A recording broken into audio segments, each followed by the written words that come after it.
Tuhan belum selesai dengan Israel. Pernahkah Anda bertanya-tanya tentang nasib bangsa Israel di masa kini? Bagaimana dengan janji-janji Allah kepada bangsa pilihannya? Apakah janji-janji itu masih berlaku ketika kita melihat mayoritas orang Yahudi hari ini belum menerima Yesus sebagai Mesias mereka? Pertanyaan-pertanyaan ini juga muncul di masa Rasul Paulus. Itulah sebabnya ia menulis dengan tegas dalam Roma 9 ayat 6, akan tetapi firman Allah tidak mungkin gagal. Sebab tidak semua orang yang berasal dari Israel adalah orang Israel. Mari kita pahami apa maksud Paulus dengan pernyataan ini. Ada perbedaan penting yang perlu kita mengerti. Perbedaan antara Israel secara etnis dan Israel sejati. Tidak semua yang lahir sebagai orang Yahudi secara otomatis adalah Israel sejati di mata Tuhan. Israel sejati adalah mereka yang memiliki iman seperti Abraham. Iman yang pada akhirnya mengarah kepada Yesus Kristus sebagai Mesias. Paulus menjelaskan dalam Roma 9, ayat 7 hingga 8, bahwa keselamatan bukanlah soal garis keturunan atau usaha manusia. Bukan anak-anak daging yang disebut anak-anak Allah, melainkan anak-anak perjanjian yang diperhitungkan sebagai keturunan yang benar. Ini berarti keselamatan adalah pemberian Allah yang cuma-cuma, yang diterima melalui iman. Roma 9 ayat 7 hingga 8. Dan juga tidak semua yang terhitung keturunan Abraham adalah anak Abraham, tetapi yang berasal dari Ishak yang akan disebut keturunanmu. Artinya, bukan anak-anak menurut daging adalah anak-anak Allah, tetapi anak-anak perjanjian yang disebut keturunan yang benar. Lalu bagaimana dengan kondisi Israel masa kini? Kita melihat mayoritas orang Yahudi belum menerima Yesus sebagai Mesias mereka. Beberapa bahkan masih menunggu kedatangan Mesias yang lain. Penolakan terhadap Yesus sebagai Mesias membawa konsekuensi serius. Sebagaimana Yesus sendiri katakan dalam Yohanes 14 ayat 7 dan 1 Yohanes 2 ayat 23, menolak anak berarti menolak Bapa. Namun, ini bukanlah akhir dari cerita Israel.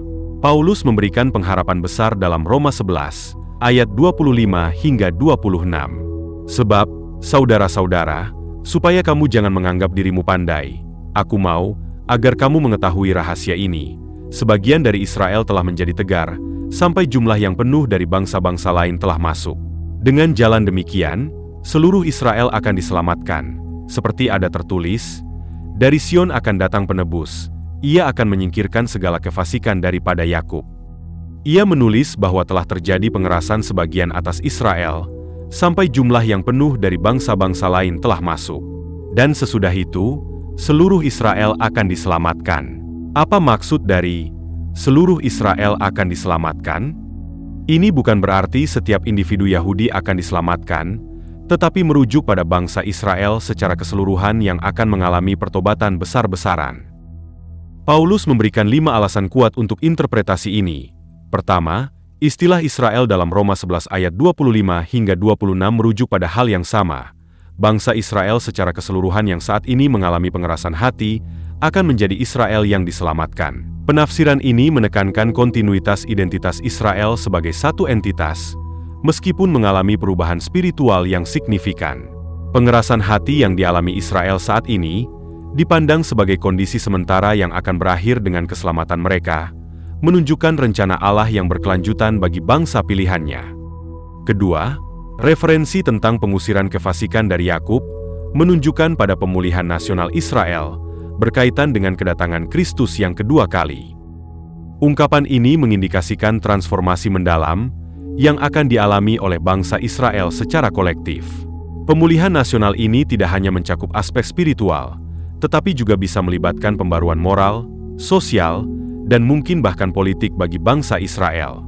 Peristiwa ini dilihat sebagai bagian integral dari peristiwa eskatologis yang berpuncak pada kedatangan Kristus kembali, menegaskan peran sentral Israel dalam rencana penebusan Allah.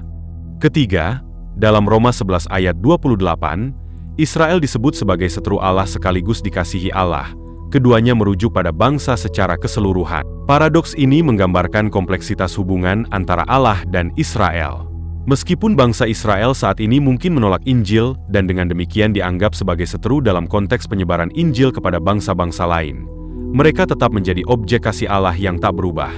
Status ganda ini menekankan kesetiaan Allah pada perjanjiannya, sekaligus menunjukkan dinamika yang rumit dalam sejarah keselamatan.